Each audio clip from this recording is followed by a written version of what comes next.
السلام علیکم دوستو، امید ہے آپ تمام دوست خیریت سے اور خوش ہوں گے۔ دوستو، کیا آپ جانتے ہیں دنیا میں کون سی زبان سب سے زیادہ بولی جاتی ہے؟ کس زبان میں سب سے زیادہ حروف تہجی یعنی الفابیٹ ہوتے ہیں؟ فن تحریر کے خالق کون لوگ تھے؟ کون سی زبان تمام زبانوں کی ماں سمجھی جاتی ہے؟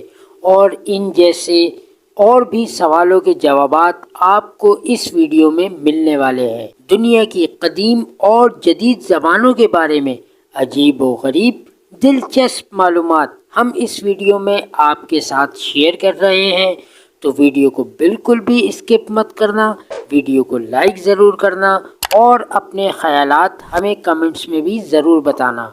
نئے آنے والے دوست چینل کو سبسکرائب کر کے بیل آئیکن ضرور دبائیں تاکہ مستقبل میں ایسی ہی معلوماتی ویڈیو آپ کو بر وقت ملتی رہے۔ تو بنا مزید وقت ضائع کیے شروع کرتے ہیں آج کی ویڈیو۔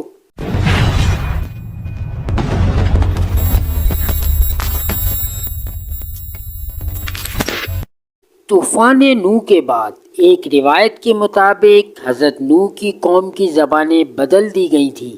ہوا کچھ یوں کہ عراق کی سرزمین جہاں ان کی قوم رہ رہی تھی، جو آج سے 6,500-7 ہزار سال پہلے میسوپوٹیمیا کہلاتا تھا، وہاں جب آبادی بے تحاشا بڑھنے لگی تو حضرت نوح علیہ السلام نے انہیں دوسری جگہوں پر آباد ہونے کا کہا، مگر ان کے کہنے پر بھی جب کوئی وہاں سے جانے کو تیار نہ ہوا تو ایک صبح غالباً کنبوں یا خاندانوں کی زبانیں بدل دی گئیں، یعنی وہ چینج ہو گئیں۔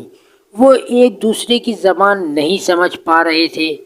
تب وہ گروہ در گروہ دنیا کے مختلف خطوں میں ہجرت کر گئے۔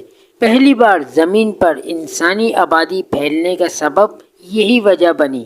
حضرت آدم علیہ السلام کی زبان عبرانی مانی جاتی ہے اور ایک قول کے مطابق تمام انسانوں کے باپ ہونے کی بدولت آپ کو 80,000 زبانوں پر عبور عطا کیا گیا تھا۔ آج 21ویں صدی میں دنیا میں 7,000 زبانیں بولی جاتی ہیں۔ ان میں سے 110 مقبول اور اہم ہیں۔ پاپوا نیو گنی وہ واحد ملک ہے جہاں سب سے زیادہ 169 زبانیں بولی جاتی ہیں۔ دوسرے نمبر پر ہے بھارت، جہاں 145 زبانوں کے بولنے والے رہتے ہیں۔ سب سے زیادہ انسان جس زبان کو بولتے ہیں وہ ہے میڈرن، شمالی چین کی زبان، جسے عموماً چائنیز یا چینی زبان سمجھا جاتا ہے۔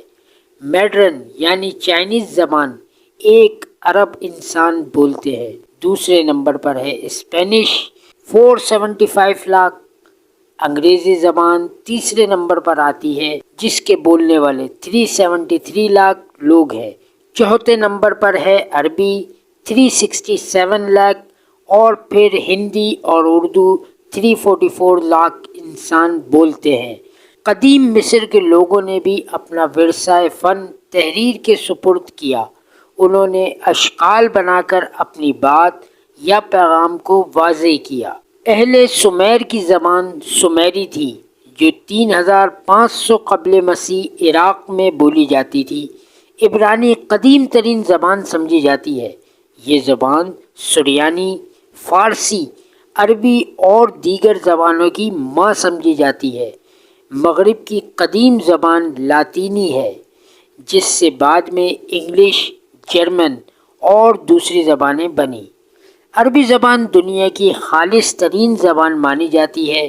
قرآن پاک عربی زبان میں ہی ہے اور بعض روایتوں کے مطابق اہل جنت کی زبان بھی عربی ہی ہوگی۔ زبانیں حروف تہجی یعنی الفابیٹ سے وجود میں آتی ہیں۔ عموماً زبانوں میں 25 سے 45 تک حروف تہجی ہوتے ہیں، مگر دور جدید کی کمبوڈیائی زبان کے سب سے زیادہ 74 حروف تہجی ہوتے ہیں۔ روتوکاس جو آئس لینڈ میں بولی جاتی ہے، سب سے کم صرف 12 حروف تہجی ہوتے ہیں۔ پرانی تہذیبوں کی زبانیں مردہ ہو گئیں۔ قدیم کھنڈرات سے برآمد ہونے والی تحریریں بھی پڑھی نہیں جا سکیں۔ جن میں موہنجو دڑو کی زبان بھی شامل ہے، جس کو ماہرین ابھی تک سمجھ نہیں سکے۔ دوستو، آج کی ویڈیو کو یہیں اینڈ کرتے ہیں، اور ایسی ہی معلوماتی ویڈیو دیکھنے کے لیے ہمارے چینل کو سبسکرائب کریں اور اپنی فیملی کو بھی سبسکرائب کرائیں، اور اپنے دل کی بات ہم تک پہنچانے کے لیے کمنٹ ضرور کریں۔ آپ کے فیڈ بیک کا ہمیں انتظار رہے گا۔